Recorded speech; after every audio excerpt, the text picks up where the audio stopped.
Welcome to EP Live. In case you didn't know, Tomb Raider is in the news in a very big way right now because Tomb Raider Definitive Edition has hit the Xbox One and PlayStation 4. And Dan Sochan is the senior producer on the Xbox One version of the game, or both versions of the Definitive Xbox Edition? One specifically, but it was kind of a collaborative effort between us, Crystal Dynamics, and Nixies in the Netherlands to really kind of make the game come together. Awesome. Is that how you say it? Sochan? Or is Sochan, I always say Sochan, so I'm going to apologize No, here in public. I fully accept both. Okay, Yeah. okay. Now listen, we know you're not feeling well, so thanks for being here with us. You've gone through some health crises. I also am going through some health crises. Two quarantine. So we have a quarantine sign. So make sure you, Nice. don't touch me. Okay? Yeah, perfect. All right? Yeah. Vic, I feel fine right now. Vic, you're going to need one of these before the end of the show. No, I don't want to get sick. Okay, all right. You can give me that. All right. So when you say us, you're saying United Front Games, and this is a studio that has brought out some impossible properties, especially for a young studio, founded in 2007. Sleeping Dogs, Little Big Karting, and Mod Nation Racers, and you've worked on some really big projects. What was different about working on an established game? I mean, this is a game that we all played and loved last year. What was the challenge this time for you guys? Port too, right? It was really exciting for us. You know, we've worked with Square Enix already, have a great relationship with the Sleeping Dogs franchise. Yep. The opportunity to work on such a revered franchise as Tomb Raider was exciting. It was a challenge to take a game that was already visually beautiful on the PS3, on the Xbox 360, and say, what's going to make this game next gen? And when we started working on it, there was no true definition of next gen. We'd seen some pre-rendered demos and some trailers and things like that, but so we really felt like it was up to us to define what that quality bar was going to be and define what next gen meant. That was putting in new rendering features, subsurface scattering, particle shadows. What language are you speaking? I know. So rendering speak. Star Trek Live. Subsurface shadowing. Subsurface scattering. So that's what makes your skin have different hues sort of underneath it. Subsurface scattering. Yeah, So you how can see light the veins inside of your face. and pores and everything else. Subsurface scattering. That is the other term. So, kind of taking all of that and using the horsepower on the new consoles to really make the definitive edition sort of the vision of the game, what it always meant to be, bringing that to life. Yeah, the Tomb Raider was one of the games, I think, in 2013, and The Last of Us, and there were a few others, that kind of helped to kind of put that seed into people's minds of, why do we need next gen again? Because it already looked so amazing last year. It already felt like a next gen type of experience. And, The Last of Us certainly did as well, and Grand Theft Auto 5 certainly did as well. But when you play it on Xbox One or PlayStation 4, it is noticeable. It does look better. It does pop off the screen better. It's not necessarily a huge, massive resolution bump. It's a detail bump, right? For us, it was kind of going through scene by scene. And like you said, not just saying, let's quadruple the resolution here and add in 10 times the number of polys. Right. We kind of looked and tried to craft each scene individually and say, what made this scene special? And that would involve, adding more atmospherics, more particle effects, really taking Lara's hair with the tress effects and these additional details to make that look as good as possible to up the sort of the atmosphere and the mood of the game. And we felt that's what was going to make a game next gen. Now, obviously, Crystal D is working on more Tomb Raider. I mean, it would be very hard not to speculate that that's not in their future. Were they true partners? I mean, were they up here, or are they so focused on what they're working on that they just sort of left you guys alone? No, they're true partners. I mean, we were doing daily conference calls with them, flying down there often. They were sending up some of their core people to work with us for weeks at a time, which was really nice. When you take on, someone else's baby, this franchise their baby too, isn't it? That they've owned and really developed and done an amazing job with this last version, to take that kind of and work with that on them, you want to make sure that you're not stepping on any toes, that you're not taking things in a different way. And so we had to immerse ourselves in the world as well, and they were great partners for that. Now, one of the interesting things, if you go back to the original Dark Forces 2 from LucasArts, there were all kinds of little Easter eggs buried in the game. I remember there was actually a toilet like on the Death Star that you could visit, and there was a sign, some graffiti on the wall that said Ewoks must die, that nobody knew about before this game went out. Are there any sort of UFG references buried in the game? And I know you probably can't say this on air, so you can tell me once the cameras are off. They have to, because References to Sleeping Dogs. Well, ESRB has to know about all that stuff, so you got to reveal a little bit. Do they? Yeah, they the do. days of the hidden Easter eggs are kind of mostly kinda done. sad. Hot coffee has ruined all the fun for us. That's a little sad. But you right? do have little vinyl Mod Nation figures in there somewhere, don't you? No, none of that. Oh, that would be awesome if you had. Yeah, no, Yeah. we kind of talked about some things like that in terms of DLC, but we really wanted to kind of hold true to what this game was about and that very sort of gritty, realistic experience. And it was Right. much what we looked at with Sleeping Dogs, as well as we wanted to bring in some elements from other Square Enix franchises and properties, but we didn't feel like it made sense for the core game. But we did do some of that with the Sleeping Dogs DLC. So It's Wei Shen, right? Wei Shen, yeah. So what about we do a hybrid and Square, write this down, between Sleeping Dogs and Tomb Raider. Wei Shen and Lara Croft get together. It's almost like Freddy versus Jason, only they kiss at the end. Well, I think you can actually meld them together as What is it? No matter who you pair up, they always kiss at the end. There's kissing in my You've game. got to change your All fan my fiction stories a little end that bit. way. Come on. But I think they would match up well. They're tall and strong and resourceful, and they're not afraid to knee somebody in the nuts if they need to. I thought you were going to then match they'll them up kiss at like the end. together they were going to battle evil. But Well, they could do that too. but That's, just date. that's your vision. yeah, You work on a dating action game. Right? Lots of action. that could be the big. bra. That could be the big twist. No, so you've set this game up. You've really stayed true to what Crystal D delivered in terms of content last year. Did you add stuff that changes any sort of context around a little bit, or any storytelling around a little bit? Are there enemies popping up in places that we didn't see the first time around? I didn't go back and play the other game before I started to play I couldn't tell the difference. your new game, so I couldn't tell if you guys had So monkeyed the with. kind of the core, gameplay experience is still there and still intact. We, did a little bit of bug fixing and tuning based on feedback that Crystal things they maybe didn't get a chance to get to.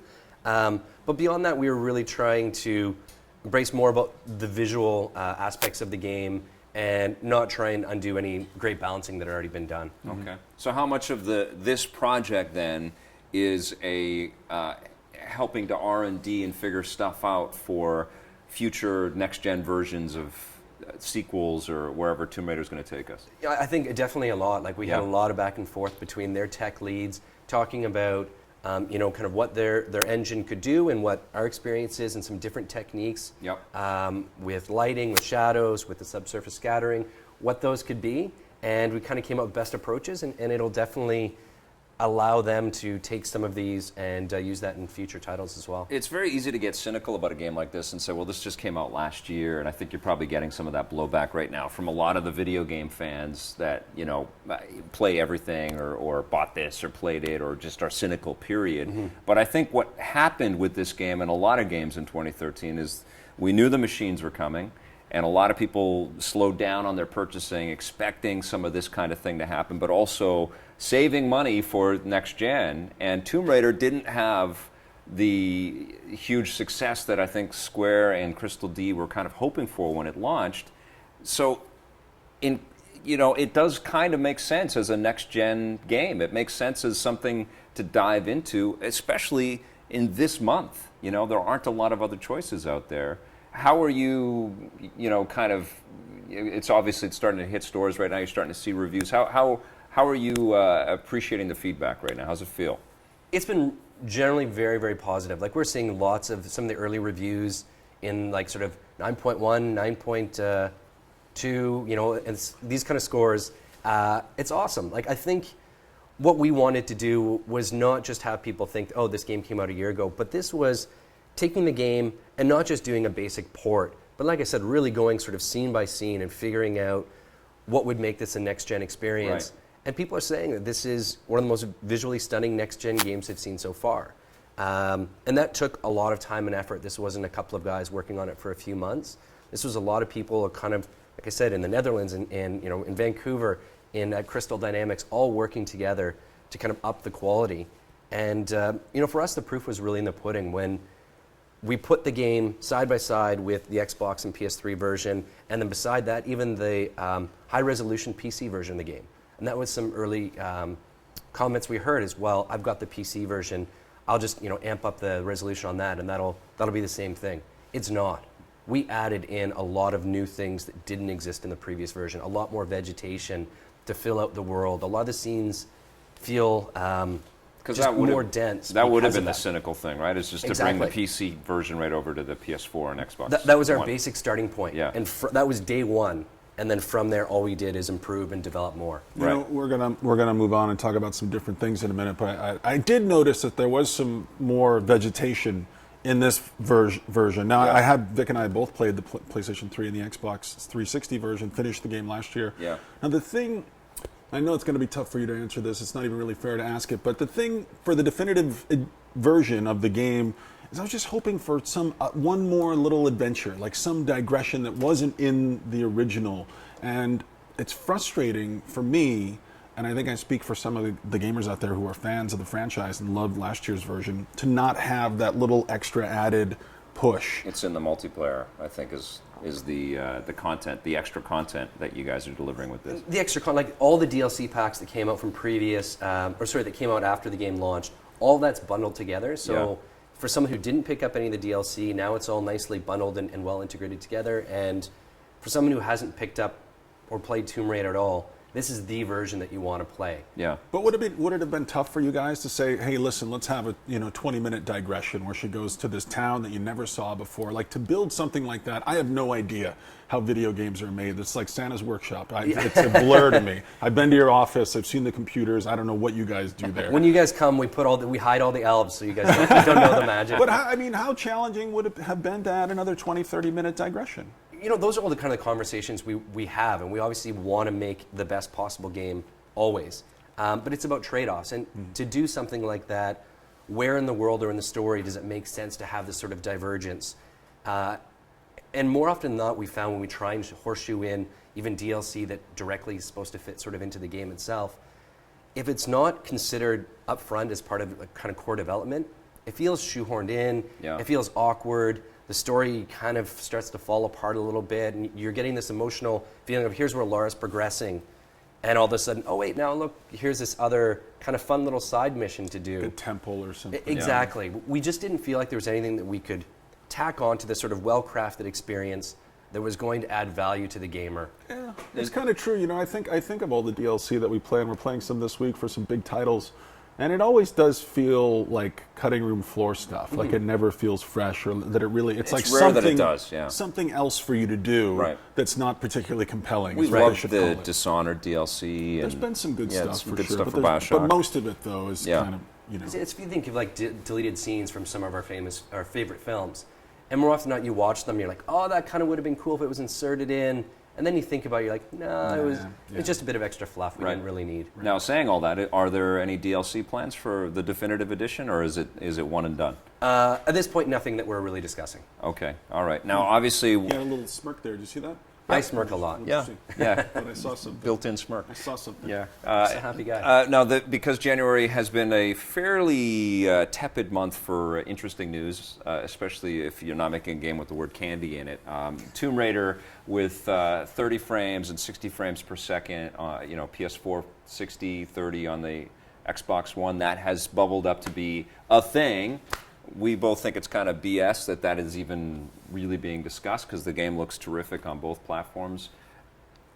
Why did that happen? Why is it running at a higher frame rate on the PlayStation 4 and not on the Xbox One? Developing for the early consoles is always really exciting, but it's a challenge. Yeah. As we're developing the game, Sony and Microsoft are still developing the hardware. Right. They're still developing the API. So it really is a partnership, and we're all sort of learning and working together. We're giving them feedback on some of their white papers and saying, actually, we found this works better, and vice versa. We had their experts come to visit us in Vancouver, and we went down to meet with them in their headquarters as well. And what really, at the end of the day, our target was 30 frames per second, running at a native 1080p, which we felt really to kind of define next gen, which a lot of the launch titles weren't able to do. And that was our target. Anything beyond that was sort of gravy. Yeah.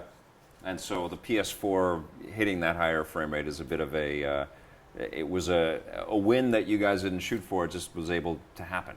Yeah. Yeah. Okay. All right. Cool. It seems like everybody's kind of baffled with gamers, and there's so much weird cynicism out there right now, and it seems like nobody's able to make gamers happy, and Metacritic scores fall short of what they're supposed to be, and people lose bonuses, and we've created this weird cycle of cynicism now, and I think we're starting to feel Get it exhausted in by tangible. it. We're feeling Yeah. it in tangible ways. You're feeling it, and we're feeling it on our side. You've been in this business for a long time. From your point of view, and again, I know it's hard to be super candid this publicly, but what do you guys see from your vantage point? I agree with you. I think it's definitely a challenge. I think it's kind of funny. The games industry is a little bit, kind of split across the board, like we were saying. The candy games, and they're not being judged on visual fidelity or anything like that. There's gameplay, but then they're maybe being judged because is it, short-term money grabs sort of the games, or how these sort of Yes. compulsion loops are set up. Yeah. So it feels like each successful game, in a lot of ways, is also receiving some sort of like cynicism of what they're doing. Couldn't they have done more, or is this just DLC? Is that just a cash grab? Episodic content, like why not just deliver it all at once? Free to play. It's really interesting, and I think it'll take a little bit of time for sort of everything just to settle out. But from our perspective, I look back to the old school gaming, and there wasn't really talk about Super Mario. What's the visual fidelity? What's it running at frame rate wise? Anything else? It didn't matter. Was Yeah. it a great game? Was it a great experience? And if it was, did you feel like you got your money's worth? Fantastic. We've been, I think, a little complicit in that with EP and the other outlets that are out there, and sort of demystifying and sort of pulling the curtain away and showing a little bit of the magic, how the magic gets made, and tool sets like Unity and all that stuff being almost free or free, allowing developers of every size and stature to be able to create stuff, but now also with all these digital places, ways to deliver all of that stuff. It's like we know who Oz is in the video game business, and I don't know if that's necessarily a great thing for the future of the medium or storytelling in the medium or not, but I do know that games like Tomb Raider are a great thing for the future of the medium. Is that something that UFG wants to continue to build, these big story-driven games, or are you feeling like the marketplace Are you making a candy game? Yeah, is the marketplace forcing you guys to consider thinking about different smaller types of experiences that you can carry around with you in your pocket? There's no Wei Shen candy game planned at this point. Thank God.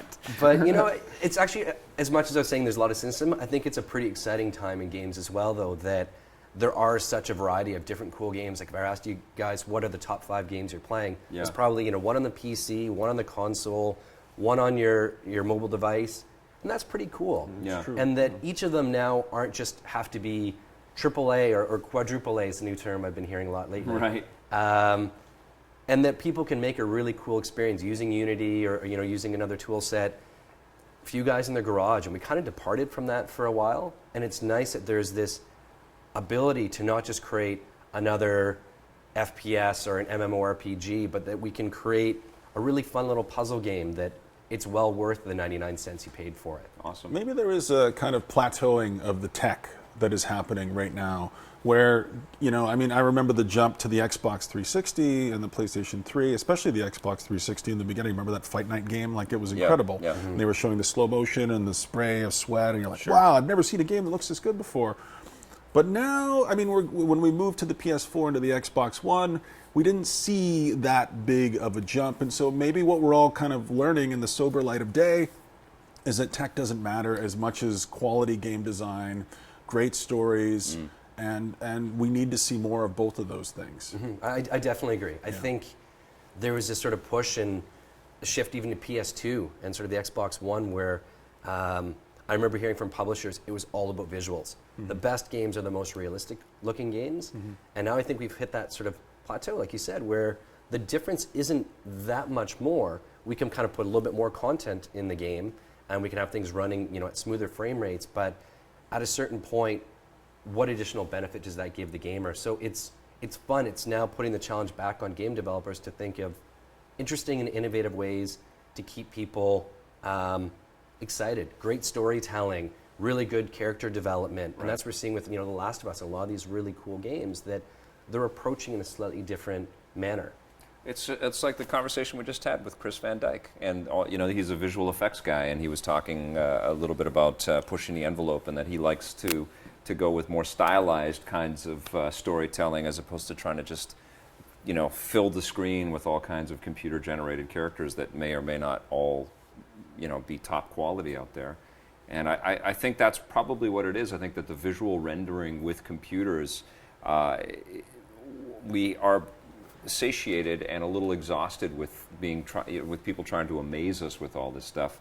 We just want truth, I think, with this kind of content out there. I think we just want to feel like we just get lost in the stories. And even if you look at Frozen, which is a huge box office hit right now, Did you see it? No, not yet. I can't wait to see it though, because everybody keeps talking about it. I saw Tangled for the first time not too long ago. I've seen Tangled. It's good. Yeah, and I feel like these things aren't huge leaps over A Bug's Life or Finding Nemo from the Pixar days, from the early Pixar days. They're not massive changes in the way that they make all of this content. I think that sort of says maybe it's not just flashing us with visuals. Maybe it's having some real meat in the stories that you want to tell with all this stuff. I think going back to what Scott said about the tech, Yeah. I think the tech that got us to Bug's Life or Shrek or some of those games, movies that were so innovative at the time, the tech hasn't gone that much further, but it's now become a lot more accessible and easy to use. Right. So that instead of some of these productions needing to take 4 or 5 years, they're able to do Tangled and Frozen in a couple of years or something like that. So we're able to see more of them coming out more quickly and allow them to focus on story and take a little bit more risk instead of this needs to be another giant blockbuster with sort of this very specific formula. Right. And I think that's where we're starting to get with games as well, is that with Unity and with some of the different platforms out there, that we can build different styles and types of games with digital distribution, have varied pricing models as well. So not every game needs to come out and be $70 or 99 cents. Right. And I think that's going to be the biggest shift that we're going to see in the games industry in the last 10 years, is seeing an amazing 4-hour experience that comes out at $15, $20. And you can do that because it doesn't have the high cost of printing a Blu-ray game that must sit on a shelf at EB Games or Walmart, that it can be all done digital distribution. Now listen, I know you don't feel well today, and I know that we're friends off camera. Once the cameras go away, we're going to be friends, but I'm going to ask you a hard question. I don't want to put you on the defensive, but let's talk about United Front Games.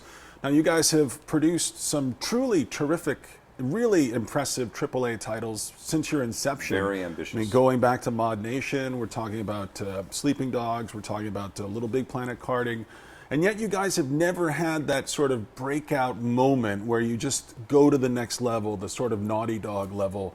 And it must be, internally, you guys must be a little bit frustrated and on the verge of feeling a little burned out. I mean, from your point of view, how do you guys see the rest of the world from your vantage point in Yaletown? It definitely is a challenge. I think the games industry has gone through some of the most momentous changes that I've seen in my 15-year career, where, before, if you got a bunch of really talented guys in a room, you were able to get contracts sort of left, right, and center. And it's sad seeing how many fantastic game studios have shut down in Vancouver over the last 5 years. Yeah. Some, shifting, moving to Montreal or Ontario, which is great. At least they're still existing. But a lot just kind of closing doors. Oh, and it's not just Vancouver. It's all over. Yeah, it's all over definitely. the world. Definitely. All of these studios. A friend of mine who works at another studio that shall remain unnamed said UFG has done everything right. Yeah. And they just haven't gotten their break yet. Well, I think you did get your break. It's just that you got it in a time of tumultuous change, right? I mean, you got it in the era of the iPhone being introduced. There has been probably more change in the last 3 years than in the previous 30 years. Yeah. I mean, truly. Yeah. Yeah, honestly. I think so. I mean, I think going back sort of 5-6 years ago, everyone is saying, Farmville, that's the answer. Everyone must move to Farmville. Who talks about Farmville? That's No going to one. make all the money in the world. And they're like, actually, no, that's not doing it. They're like, oh, no. It's definitely, Angry Birds and it's, the 99 experience. That's where we're going to make $1 billion. And now it's kind of gone to, is the free-to-play model, is that where everyone's going to make their $1 billion. money? You're going to make $500 million a day in that. Yeah. Exactly. And Yeah. so I think, again, there's just all these new different ways to experience games and different ways for paying for them that I compared a lot to sort of the music industry. And when you had Napster and all these things sort of creeping up. This industry that had been around and very successful and very lucrative for 30, 40, 50 years was all of a sudden struggling with how do we monetize these celebrities. Yes. Now they started figuring out iTunes in different ways, and you know what? They're all making great money and everyone's pretty happy, but it took a big shift. And in my kind of a side thing I do, I was managing bands sort of in the early 2000s. And we hit that crazy time period where they're like, we no longer want to see you as a talented young band and develop you. You sell 5,000 to 10,000 albums, come see us, and then we'll be interested to work with you. And that was a big shift before the days of, I think that person could potentially be a star. I'm going to pluck them out. Right. They have to prove it themselves now. Exactly. It's the democratization of delivery of the medium.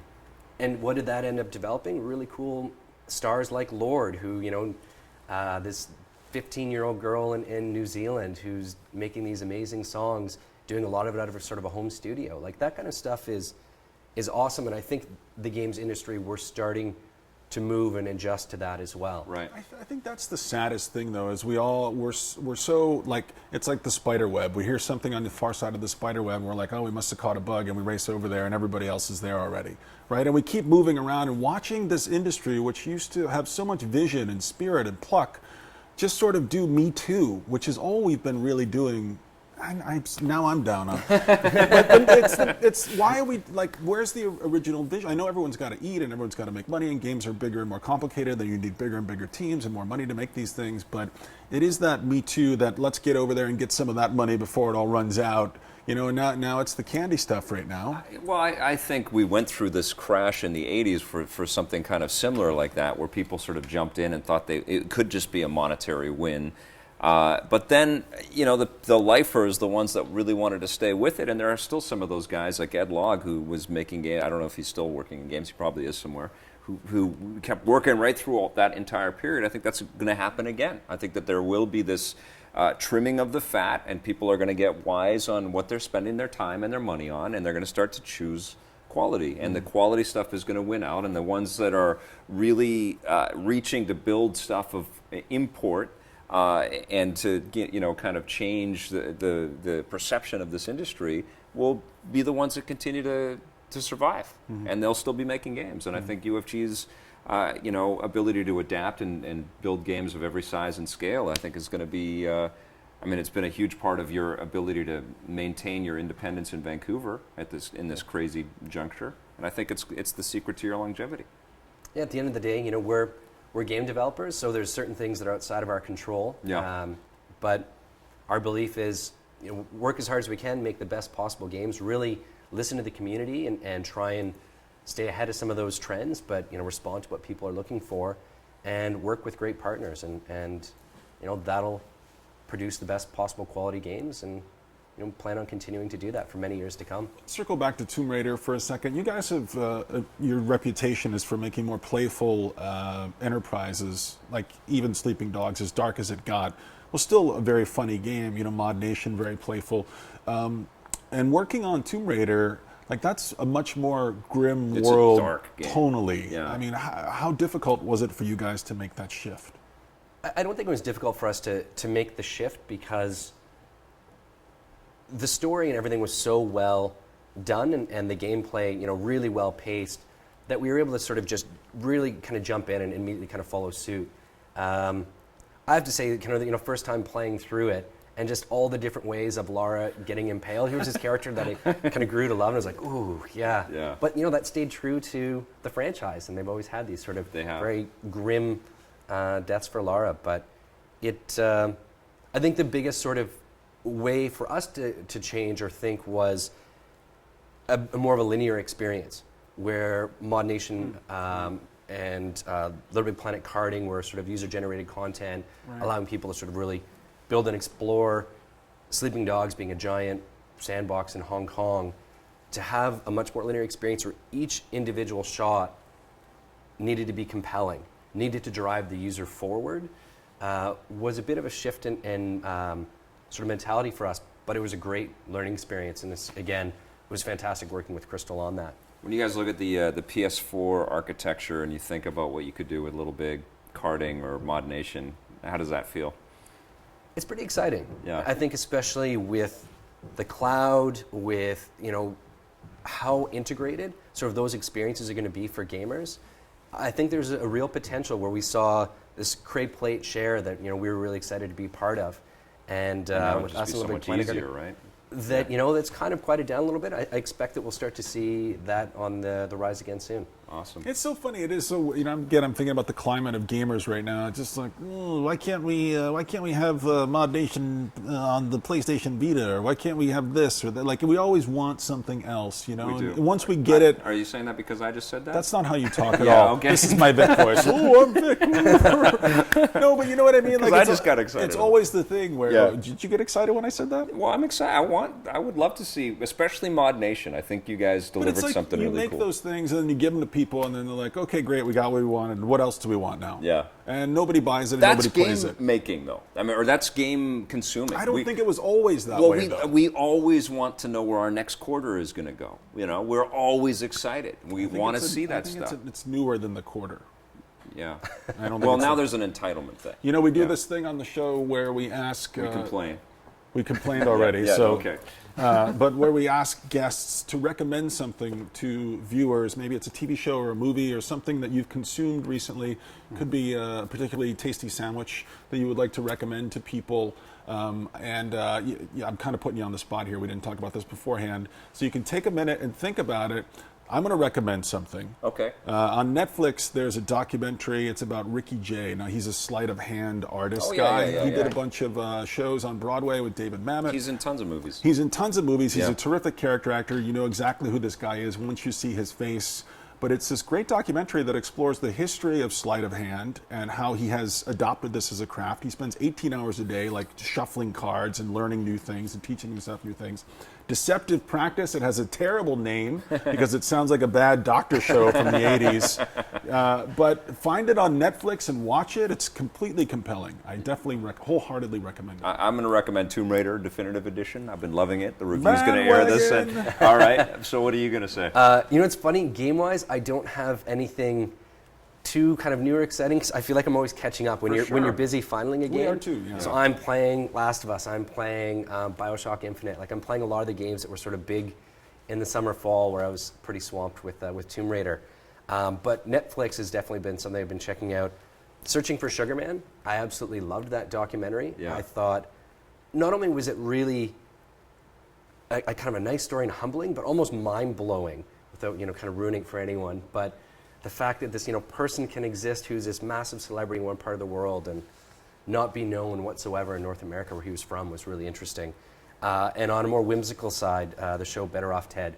If you've never seen it, it is phenomenal. Who's in that? It's Portia de Rossi, and I'm forgetting the main character's name. You'd recognize him from a bunch of other shows. Better Off Ted. And it's Okay. again one of those things you kind of on Netflix, you're like, I've seen all the movies. There's nothing really new jumping out at me.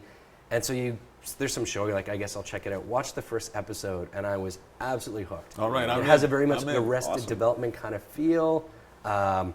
It's hilarious. Really well done. Great I've heard of recommend. it, and I forgot all about it, so I'm going to check that Terrific out. recommend For sure. right there. That's it. Dan, can you tell us anything about what UFG is working on right now? You probably can't say a damn thing, but you tease something on your website. What's It's a dating sim. Yeah. Laura Croft and Wei Shen. Yeah. A candy dating game. Are we going to huge? Are we going Candy dates, Are that'd we be a going to see great some game. more Wei Shen action soon? We've talked to we've done some early announcements about sort of the next game in the Sleeping Dog universe. Yeah. Triad Wars, and so there'll be more about that coming out sort of soon. Okay. All right. E3, I bet we're going to hear a lot All right. about it. All right, Dan. Excellent. Always great to Yeah, see you, brother. pleasure to see you. Nice to see you. Let's go to Great to lunch. see you. Let's do All it. right.